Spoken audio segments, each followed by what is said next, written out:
WFluker, who is at the Divinity School at Vanderbilt University. And let me welcome you to Black Pulse, Dr. Fluker.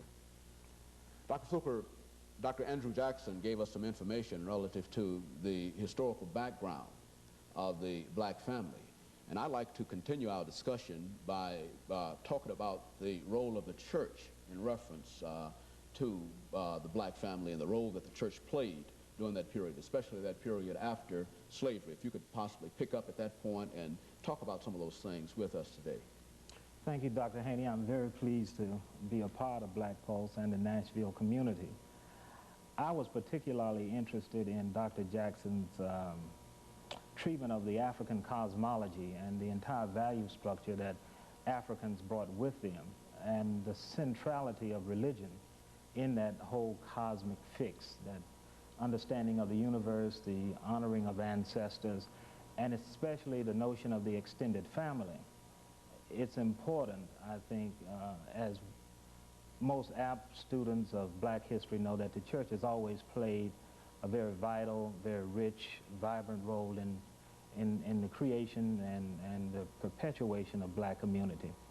One of the things that I think deserves further research, and I'd just like to chat about briefly, is the role of the church not only after slavery, but in the pre-slavery period, in emancipation, in Reconstruction, and especially when blacks began to migrate toward the north.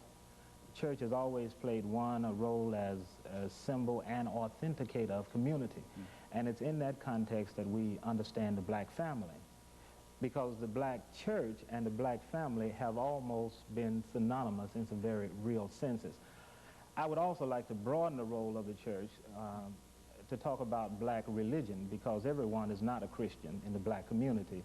There's the Nation of Islam, which was very prominent, especially in the latter parts of the 50s, 60s, and the 70s, and certainly there are black Jews, and we could go on. What is most important is that our religion has allowed us to see ourselves as being part and parcel of one another, and always sharing and caring in community. It's in that respect that I think the black church has really played an important role. And there are some important models, I think, in the present that really speak to that. What are some of those models? Well, last night I was pleased to see Father George Clemens in Chicago, his story at Holy Angels Roman Catholic Church, a Roman Catholic priest, black priest, in the heart of a black urban community in Chicago, who dared to adopt his own son. Having grown up in Chicago in that very same neighborhood, I know the kind of difficulties that black families face, the gangs, teenage pregnancy. Father Clemens was, I think, and still is, one of the outstanding persons in the community, because he dared to make a stand. And he called upon not only his congregation, but the entire city of Chicago, especially black churches, to assume responsibility in adopting black children. I think that's one prominent example, and I think that's something that's worthy of further discussion. However, there are some churches that are doing some things that I think are very creative, especially in the area of worship. They use the format of worship, of liturgy, as an educational tool to speak to black people about our history as families. One of the worship services which is gaining prominence in black churches is called the Moja Karamu, where it talks about the solidarity of the black family. As a matter of fact, Doctor, I think that is one of the areas that the church has been criticized in terms of dealing with the youth. Perhaps you'd like to expand upon that. We would like as much information as we could possibly get in reference to what the church can do in terms of dealing with some of the problems of our youth.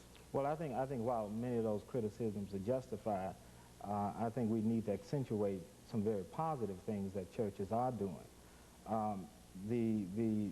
One of the things we did when I pastored the church in New England, for instance, was we founded a school of cultural enrichment, we called it, but the primary purpose of the school was to bring together black families, especially female-headed households, and give them an environment where they could actually, one, begin to educate children and themselves, two, to create the kind of community where there was open dialogue about some very serious questions that face the community, teenage pregnancy being one.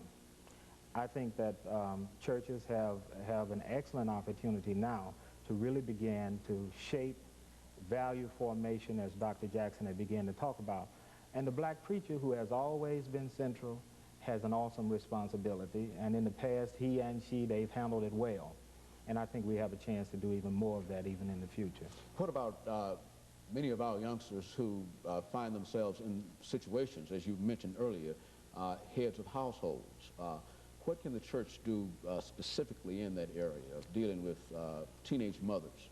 Well, I can tell you what some churches are doing. The Trinity United Church of Christ in Chicago has a program which actually supports unwedded mothers, which utilizes the services, the rich resources in the congregation, like social workers, medical doctors, and other professionals who have the skills and the tools and the resources to really lend support.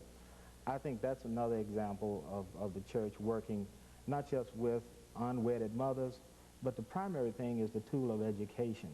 Where do we really begin to sit down and expose our people, one, to the history, where Dr. Jackson was, understanding that we're not just descended from slaves, but we're descended from a great people, a people who were kings and queens and who were doing brain surgery while Europeans were still living in caves in Europe. I think that's important for us to know for the sake of self-esteem for our own value formation.